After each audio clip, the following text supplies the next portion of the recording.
sector in the coming years. Politically speaking, where do you stand with respect to any sort of shared governance or executive power sharing, so that the country can manage the resources collectively? At least that's what some people want. I have no problem with shared governance, but don't forget, shared governance is part of what is consociational democracy. And there are various types of shared governance. So to just say shared governance, for instance, you can do weighted majority voting, meaning that if you're going to pass a measure, it has to have a certain percentage of the opposition, a certain percentage of the government.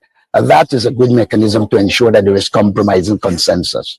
But people tend to restrict power sharing to sharing of government positions. There are a number of approaches to shared governance. I embrace shared governance as a concept, but will be very meticulous as it comes to which one of the systems of shared governance we will use, or if we will come up with a hybrid, a kind of an eclectic approach where we pull from. Thank you. Mr. Norton, can we have a photo with your finger, please? I didn't even remember it. Mr. Norton, for persons who haven't voted, just share with them how important is it for them to vote. Well, Can you show us your finger? in the first case, when you do not vote, you are going to allow people to make decisions for you without your input. And so the first thing I would say to young people is look at the manifestos, look at the policies, and then make a decision as to where to vote. That's the first thing. The second thing I would say to young people, that if you become estranged from the political process, you will not be able to impact it. Our slate had a plethora of youths who have impact our manifesto and the decisions we would have made. So for me, it's a critical element of democracy for people to vote. But remember, democracy has two elements. One is procedural. This is procedural. Then there is the substantive. After you get government, how you govern, the governance issue. And I would say to young people, you have to look at both possibilities and vote in a way to reassure yourself that those who come to power will really and truly make democracy substantive rather than the parochial thing we got here, in which there's clearly straight elements of authoritarianism and dictatorship, and that cannot be in consonance with democracy. One more time with your finger, sir. One more One time more? with your finger. Is it your phone in good or you? And this saw the both places. I never put it high.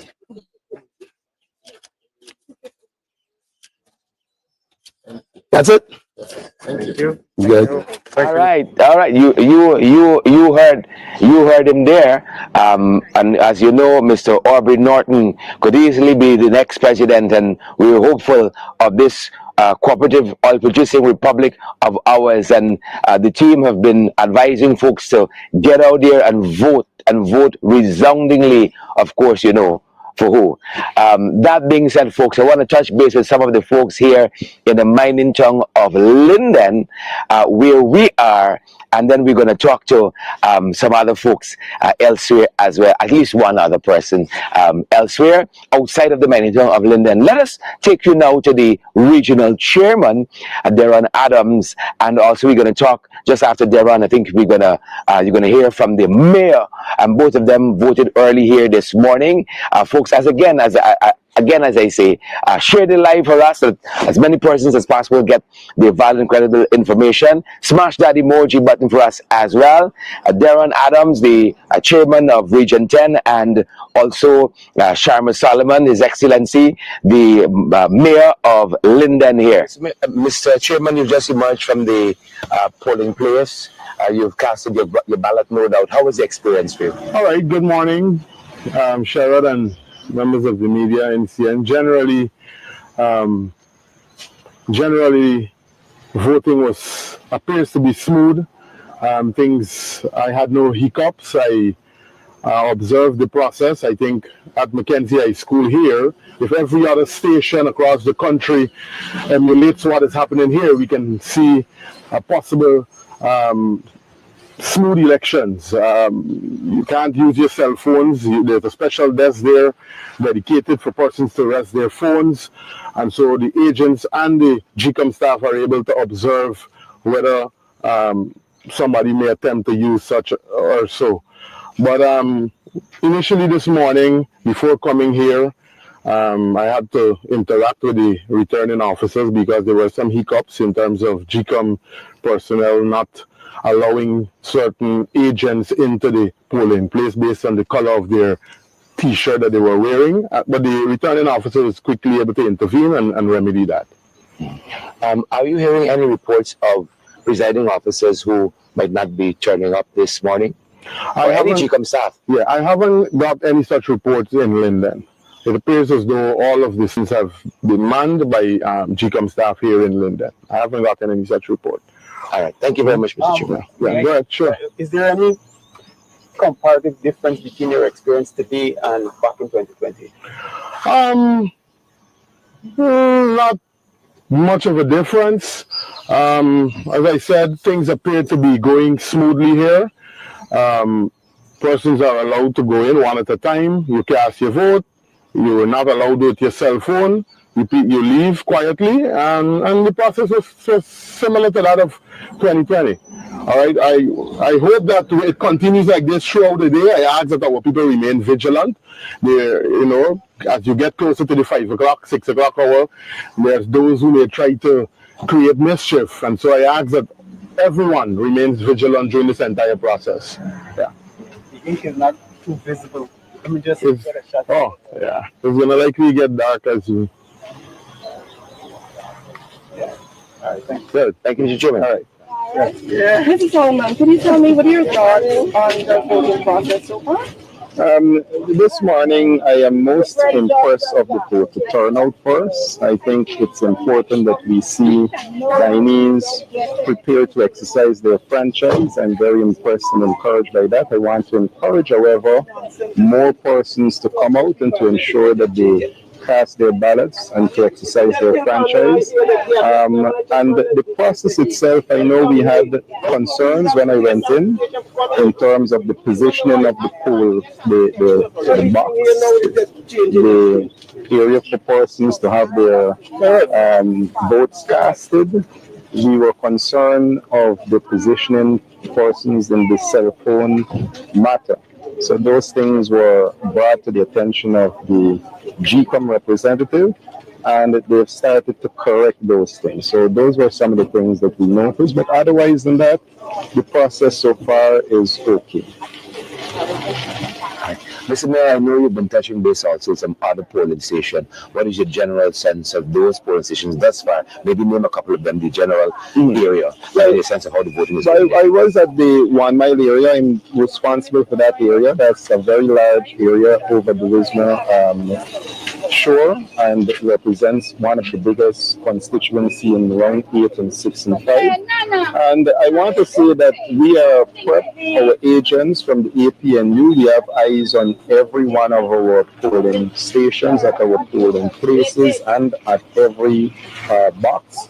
So we intend to stay vigilant on the process. I want to also commend those early voters. I want to respect our seniors. I saw many of them out, and let them know that we have all that is in place to get those who need to get to the polls. But so far, we've had a very good process. All right. Now, my penultimate question is: a lot of folks seem to be streaming passes here this morning, going in to vote. Is that indicative of a perhaps an energized electorate? Yeah, listen, our campaign was very well done. I want to commend the team that ran this campaign in Region 10. Very well efficient, effective. Our resource never meant anything that kept us from not performing.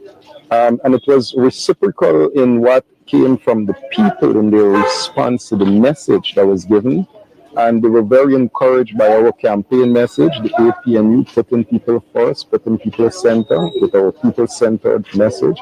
So I believe those approach, the way we attack the campaign and our message to the campaign, our presence in every community bringing our message directly to people helped tremendously to bring people to that level of consciousness of the importance of participating in this 2025 election. So we are encouraged of the response during the campaign, and we are certain for this election day, we will see that response in terms of the turnout. Mr. Mayor, we always talk about protecting this baby that is a ballot in the process nationally. Yeah. How do you feel about the national push? Well, I'm glad you remember that process. It is indeed, in fact, we're not just protecting a baby, we're protecting twins. We've made that an exercise that we've adopted from local government elections. And why twins? Because we're now doing both general and regional elections. And we believe the importance of this election is one where we have to be that attentive, as you would have to any newborn or baby, because it is that precious. Your vote and the APN, you intend to protect that vote. So we are with all the pieces in place to ensure that we do that. But we want you to know also how precious that vote is to first cast, and second, for us to preserve and protect. So at the end of this process, you can see exactly what that vote meant to the change of this country. All right, Mr. Mayor, thank you very much for sharing this time with No us. problem. Thank you so much. You're welcome. Good, Chair. All right. That's as I said. What more could we say on this subject matter? You were listening to Darren Adams, the chairman of Region 10, and His Worship, the mayor of Linden, the one and only Sharma Solomon. And as we wrap up this broadcast this morning, as we begin our coverage for today, we give you our vice presidential candidate, Ganesh Mahipal, who voted on the East Bank, folks. Take a look and take a listen. Vice presidential candidate Ganesh Mahipal. Good morning, Guyana. I have fulfilled my civic duty, and that is to show up early and vote. And I encourage all of you to do same. I'm trusting that polling day would go smooth, but from what I see, I'm a bit worried because, for example, where I voted at farm on the east bank of Demerara, the farm masjid, noticed that there are 7 polling stations in this polling place. What I'm a bit worried about is that all of the polling stations are under what seems to be a 20 by 20 tent, and there's 7 of them, one after the other. So all 7 you have cramped together. And I'm afraid that people will show up in their numbers, and there may be some confusion. I hope there isn't. But clearly, for me, the layout should have been a bit different so that there is space that exists for people to move around and so on.